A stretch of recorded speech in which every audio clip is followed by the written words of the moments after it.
But the first poem was called Advent. And when I read it, I struggled with it. It just wasn't working for me. I'm not actually sure exactly what Patrick Kavanagh is saying in Advent, so I'd have to think about it and read it again. I think he's talking about a lost love, I'm not too sure. And it's kind of silly to stand up and read a poem that you don't understand and you haven't a clue what's going on in the poem, but yet you're brazen enough to stand up and pretend to people with an air of confidence that you understand this poem. So that's why, with all honesty, decency, integrity and modesty, I'm not going to read that poem. Where I found the modesty, I'm not too sure. So instead I'm going to read one which is a bit closer to Christmas. Many of you will know Patrick Kavanagh. He's an amazing poet. He's the author of that most loved poem that has been turned into a song on Raglan Road. And I'm not going to sing it. I'd love to be able to sing it, but I can't sing. At least I think I can sing. I possibly can sing, but nobody's ever asked me to sing.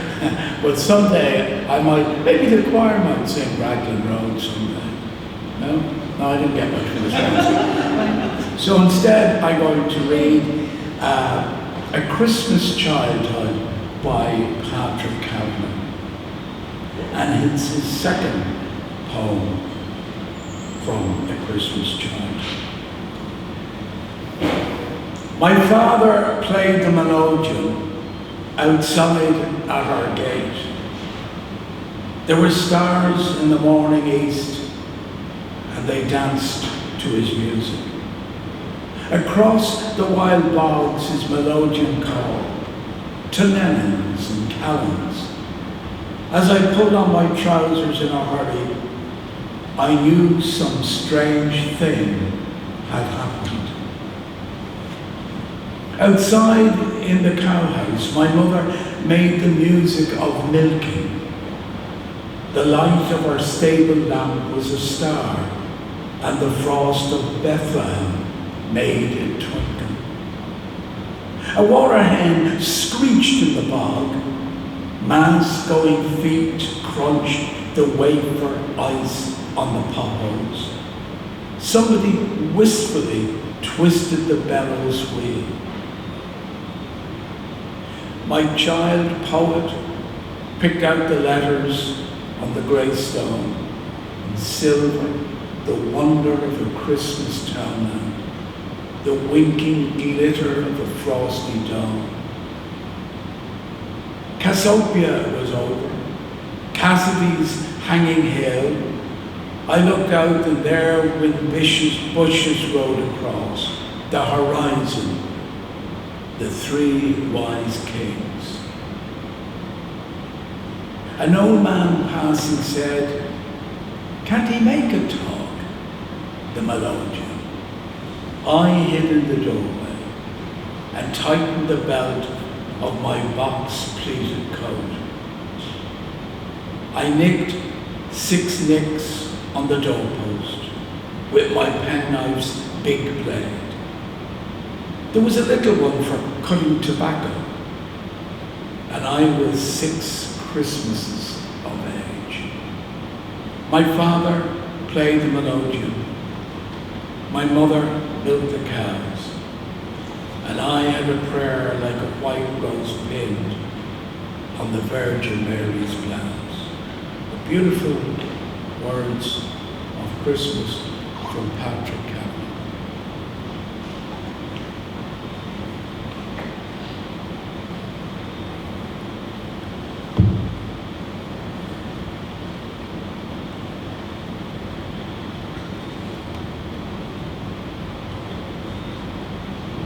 Now normally I'd say here, let us pray, but I'm going to take a little bit of license this morning. But we will pray. We'll pray in a moment. But before we do, I just want to mention something that touched me during the week. And in a way, this is a prayer that I want to dedicate to a certain woman.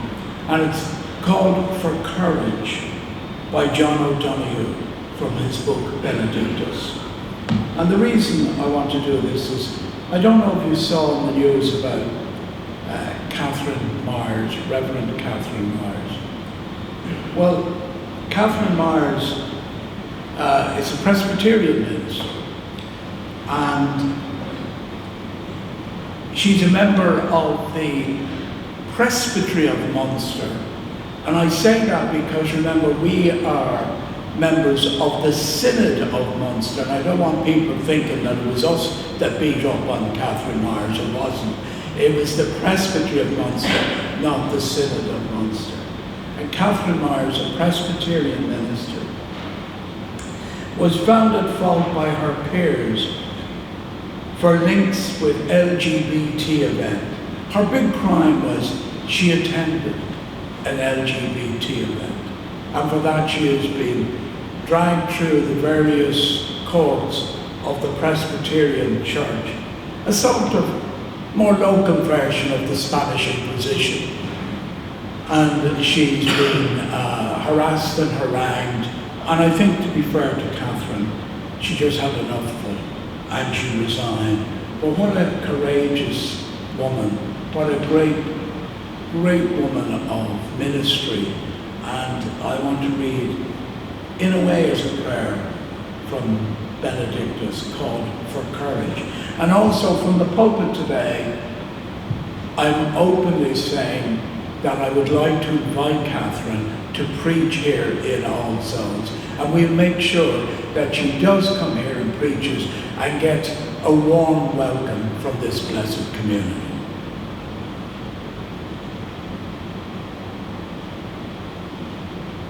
When the light around you lessens and your thoughts darken until your body feels fear turn, cold as a stone inside. When you find yourself bereft of any belief in yourself, and all you unknowingly learned on has fallen. When one voice commands your whole heart, and it is raven dark, steady yourself and see that it is your own thinking that darkens your world. Search and you will find a diamond thought of light. Know that you are not alone and that this darkness has purpose. Gradually, it will school your eyes to find the one gift your life requires, hidden within this night called courage. And now may we stand as we say together the prayer that Jesus taught. Our Father, who art in heaven, hallowed be thy name. Thy kingdom come. Thy will be done on earth as it is in heaven. Give us this day our daily bread, and forgive us our trespasses, as we forgive those who trespass against us. And lead us not into temptation, but deliver us from evil. For thine is the kingdom, the power and the glory, forever and ever. Amen. And may we stay standing as we sing together